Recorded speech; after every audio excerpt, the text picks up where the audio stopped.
вам запропонував йти до парламенту і яке ваше рішення? Ага. Ну, дякую за дзвіночок, дякую за звернення. Я думаю, що ви розумієте прекрасно, що сьогодні, вчора, цих 2 дні просто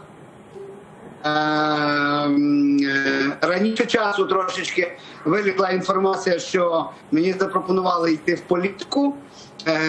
Василь Миколайович Журавльов, екс-кандидат в президенти України, так само він балотувався. Василь Миколайович – людина, який є лідером партії «Стабільність».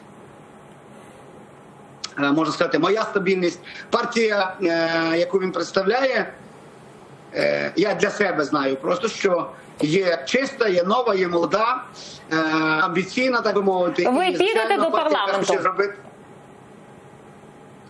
Чуєте мене, Доре? Так, йдете до парламенту ви, так чи ні? От тепер вас чую, а все, що ви говорили до цього, то я не чув. Давайте ви так говорите. Мені Василь Миколайович зателефонував і запропонував приєднатися до його партії і